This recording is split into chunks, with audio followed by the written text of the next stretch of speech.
Então, e se eu dissesse que uma das críticas assim mais ferozes à desigualdade extrema e a esse livre comércio sem regras não saiu de um manifesto de ativistas modernos ou de uma thread gigantesca no Twitter? Nossa, pessoal com certeza vai achar que é uma pauta super de agora, né? Pois é, eu também acharia.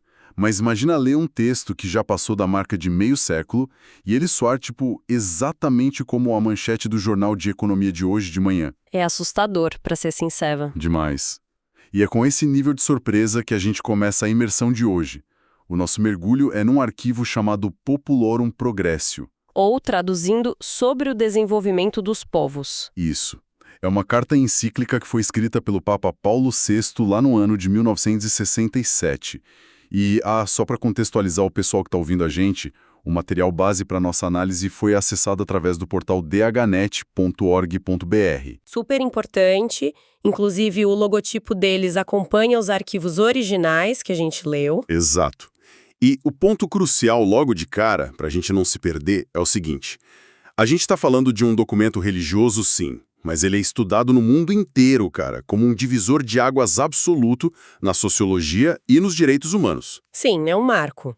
E para já estabelecer o tom da nossa análise, acho que vale muito a pena deixar super claro que o nosso objetivo aqui não é fazer nenhum tipo de defesa política ou religiosa. Nenhuma. A gente não vai tomar partido. A gente vai examinar esse documento de forma puramente analítica.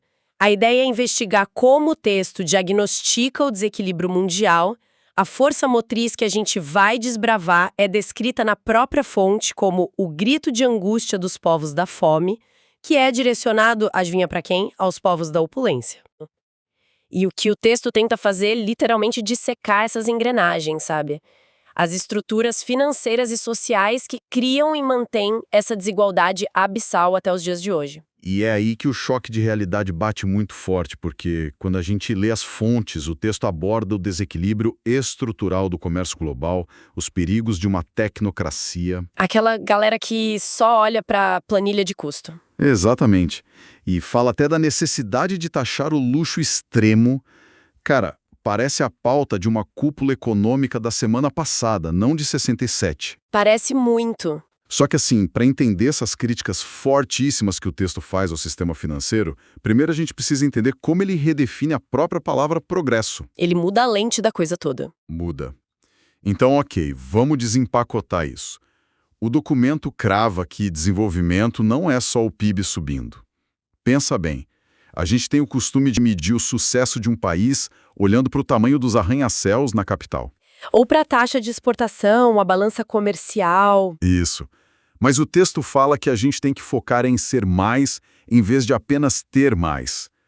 Tem uma citação logo no início que bate muito forte na gente, dizendo que um analfabeto é um espírito subalimentado. Nossa, essa frase é um soco no estômago. Ou seja, ele tira a carência só do estômago e leva para a essência humana. O que é fascinante aqui é o conceito que eles chamam de desenvolvimento integral.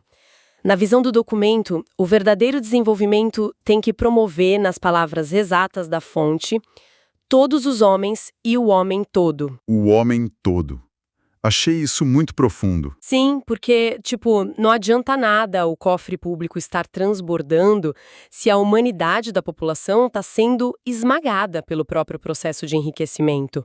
O texto fala abertamente sobre a ambivalência do crescimento. Que é ter recursos é vital para sair da miséria, claro. Lógico. Mas existe um alerta muito sombrio deles sobre o excesso. Se o dinheiro e aquele acúmulo infinito se tornam o objetivo supremo de uma sociedade, o resultado mecânico disso é o endurecimento dos corações. O tecido social começa a rasgar, né? Rasga completamente. Porque as pessoas passam a ser guiadas apenas pelo interesse, pelo lucro imediato. E o documento não tem o menor pudor em classificar essa obsessão cega pelo ter como um verdadeiro subdesenvolvimento moral. Cara, isso é uma mudança de paradigma gigantesca. O texto está basicamente argumentando que uma nação trilhardária pode ser, na verdade, moralmente subdesenvolvida. Totalmente. E, assim, trazendo isso para a nossa realidade moderna, para a cultura do excesso de trabalho, do esgotamento, daquela mentalidade focada só em bater metas loucamente. A gente vê pessoas que ganham muito dinheiro, mas destroem a própria saúde. Destroem a família, A empatia. Pois é. Então fica a reflexão para quem está escutando a gente. Será que as métricas de sucesso que a gente usa hoje, essa busca por produtividade a qualquer custo, não são exata armadilha que esse documento descreveu lá atrás? É o famoso paradoxo da roda do hamster. A máquina econômica continua girando cada vez mais rápido, mas o ser humano, que, em teoria, deveria estar no controle da máquina, vira só um dente da engrenagem. Verdade. E uma vez que a gente entende essa premissa de que o desenvolvimento tem que ser humano e não só uma linha subindo no gráfico da Bolsa de Valores, a gente consegue entender por que o documento parte para o ataque contra as estruturas econômicas que sufocam isso. Mas espera aí, deixa eu fazer o papel de advogado do diabo aqui, porque eu sei que o pessoal que acompanha a gente vai pensar nisso. Manda. O texto quer tirar as populações da miséria e fala muito em progresso. Só que a industrialização e o capitalismo produtivo são os maiores motores de geração de riqueza que a gente já viu na história da humanidade. O documento simplesmente demoniza a indústria e o empreendedorismo. É uma ótima pergunta, porque uma leitura por cima poderia sim levar a essa conclusão. Mas analisando a fundo, a resposta é um sonoro não. Ah, então eles não rejeitam a indústria? De jeito nenhum. Pelo contrário, eles elevam muito a figura do trabalhador. Eles afirmam que o homem, ao trabalhar, age como um criador e que o esforço de dominar a natureza aproxima os espíritos e constrói a sociedade de fato. Entendi.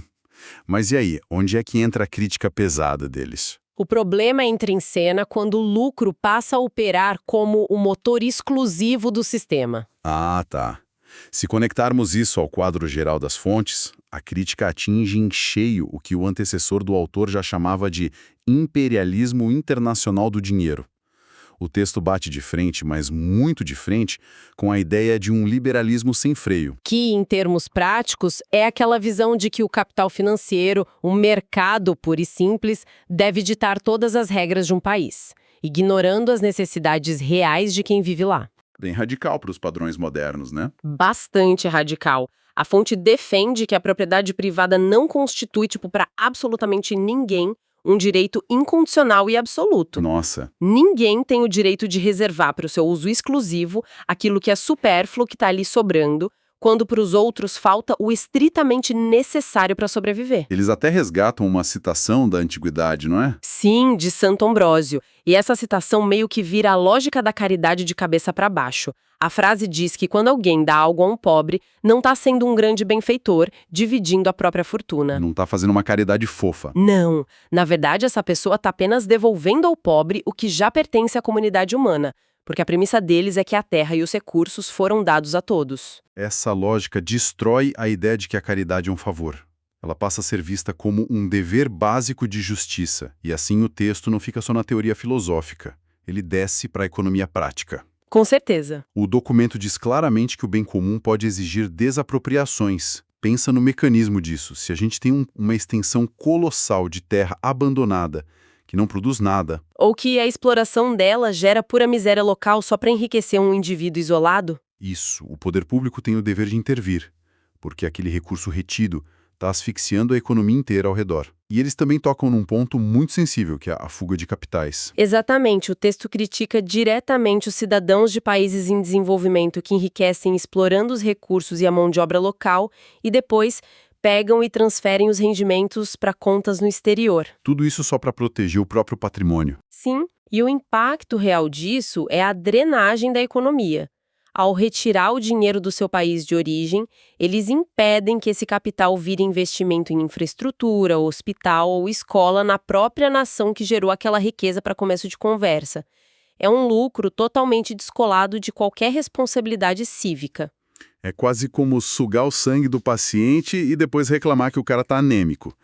E olha, aqui é onde a coisa fica realmente interessante, porque a gente sai das lógicas econômicas de dentro de um país e expande as fronteiras para o mercado internacional. A gente entra na questão do livre comércio. Sim, e o documento traz um argumento muito contraintuitivo sobre o tão falado livre comércio. A gente costuma pensar assim, se dois países sentam numa mesa e assinam um acordo comercial, sem ninguém apontar uma arma para a cabeça do outro, o acordo é justo, certo? É o mercado agindo. Em teoria, é o que dizem. Mas pensa nesta analogia. É como colocar um lutador peso pesado contra um peso-pena no ringue de boxe. Você não cria nenhuma regra para proteger o mais fraco.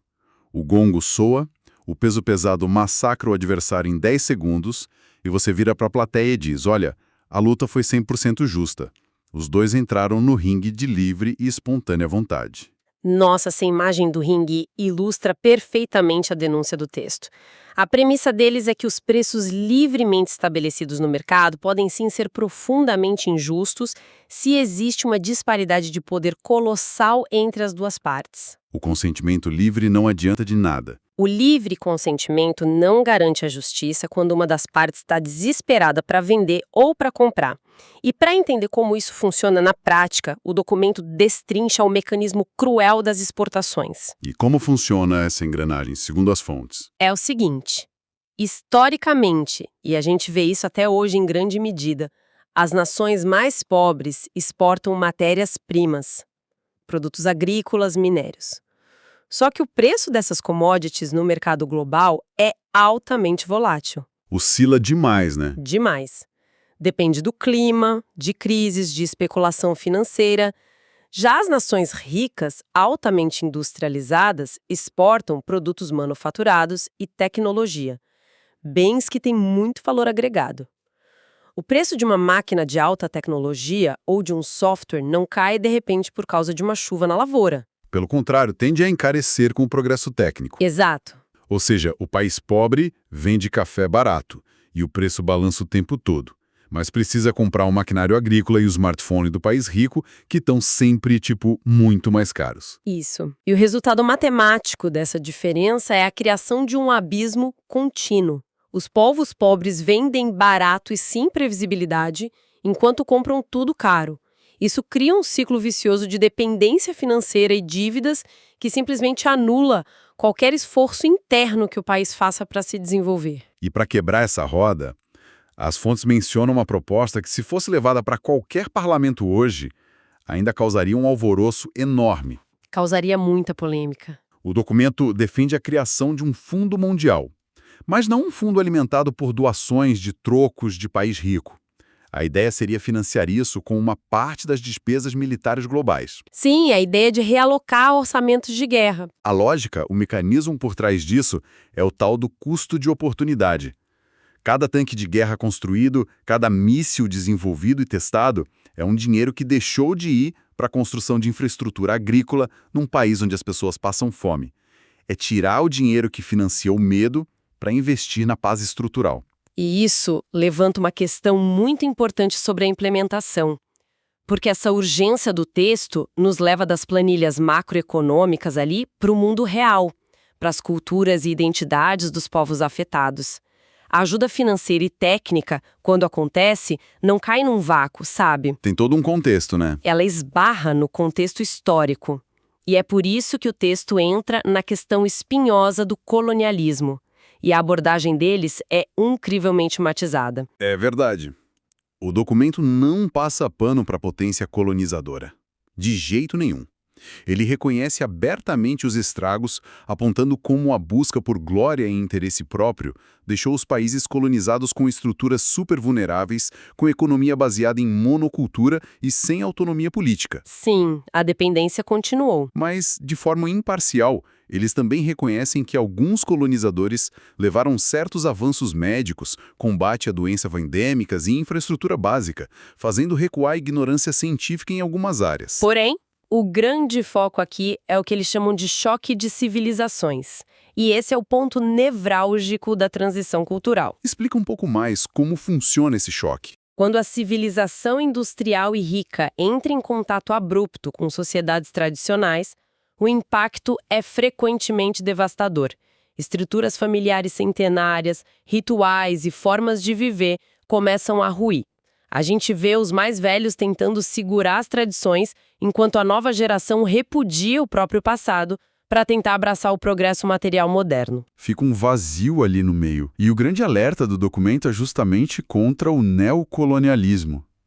Como um país pobre pode aceitar a ajuda de um país rico sem se tornar um vassalo cultural e econômico. Porque muitas vezes a chamada assistência técnica esconde esse desejo de dominar e de impor o próprio modo de vida para o outro. E como o texto sugere que isso seja resolvido na prática?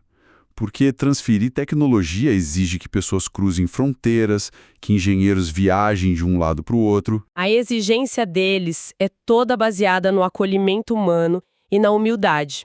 O documento foca nos peritos, nos técnicos e engenheiros que são enviados para essas missões de ajuda.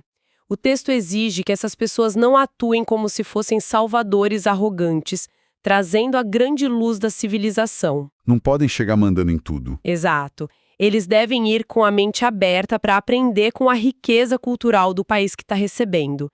Tem que estar completamente livres de racismo ou daquele orgulho nacionalista tóxico. E, por outro lado, há um alerta gigante sobre os emigrantes. Que é o pessoal indo para o país rico, né? Isso, os estudantes e trabalhadores dos países em desenvolvimento que vão tentar a vida lá fora. O documento aponta o risco brutal de eles perderem os valores espirituais e a identidade ao serem engolidos por sociedades que são obcecadas por luxo e desperdício. Ou pior, quando eles são forçados a viver nas margens das cidades em condições desumanas. Essa exigência de um diálogo de civilizações é, assim, muito vital para a gente refletir hoje em dia. Pensa no atual estágio da globalização. A gente tem a falsa sensação de viver num mundo sem fronteiras por causa da internet. Parece que está todo mundo conectado. Mas a verdade é que a xenofobia, a intolerância e o preconceito violento contra imigrantes continuam sendo as manchetes diárias. A tecnologia conectou cabos e satélites, mas parece que, emocionalmente, as barreiras continuam gigantes. Com certeza. Acolher, como o texto demanda, não é só emitir um visto de trabalho carimbado. É reconhecer que a cultura de quem chega tem tanto valor intrínseco quanto a cultura de quem está recebendo a pessoa. E esse não é um apelo romântico dele, sabe? É algo puramente pragmático. Se não houver respeito por esse pluralismo cultural, qualquer tentativa de ajuda internacional vai sempre se transformar em ressentimento. Vai ser vista com toda razão como uma imposição econômica e psicológica. Então, assim, o que tudo isso significa? Tentando sintetizar a vastidão das fontes que a gente mergulhou hoje. O argumento central do documento é que reformar regras de importação e exportação sem reformar a humanidade é simplesmente inútil. É o mesmo que reformar a pintura de um prédio cuja fundação está afundando na areia. Adorei essa imagem. A tecnocracia pura. Aquele cálculo frio das planilhas de eficiência que a gente conversou precisa dar lugar ao que eles chamam de humanismo total. O ser humano, de forma integral, precisa voltar a ser o centro, e não apenas uma peça do meio de produção. Para fechar a nossa análise de hoje, existe uma frase no documento que resume muito bem tudo que a gente desbravou aqui.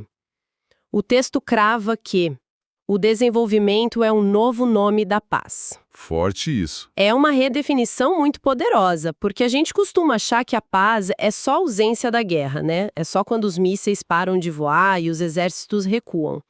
Mas o argumento aqui é que a verdadeira paz é uma ordem de justiça diária e de solidariedade contínua. Enquanto houver fome estrutural, comércio opressor e acúmulo desmedido gerando miséria logo ali do lado, não existe paz. Existe apenas uma trégua tensa e silenciosa cobrindo um mundo completamente doente. E essa é uma daquelas constatações que deixam a gente pensando por dias, quiçá semanas. Pessoal, nós agradecemos demais a companhia de quem esteve com a gente nessa imersão profunda pela economia, história e sociologia de hoje. Foi incrível desbravar essas fontes. Mas, para não quebrar a nossa tradição, a gente queria deixar uma última provocação para quem está ouvindo. Uma ideia que nasce lá do coração dessas fontes, mas que empurra a nossa reflexão um pouco mais além. Vai à frente. Se o crescimento econômico infinito, baseado nessa acumulação individual extrema, gera aquela alienação e o tal do subdesenvolvimento moral que a gente debateu, será que uma sociedade global que vive obcecada em bater recordes anuais de produtividade e lucro, exigindo cada vez mais de um planeta que tem recursos estritamente finitos, vai ter alguma chance real de alcançar essa tal paz duradoura? É a grande questão, né? Ou será que os nossos próprios indicadores modernos de sucesso econômico estão travando uma guerra secreta contra a harmonia do mundo? Fica o convite para a gente refletir sobre como essas engrenagens operam no nosso dia a dia, nos nossos trabalhos. Até o nosso próximo mergulho.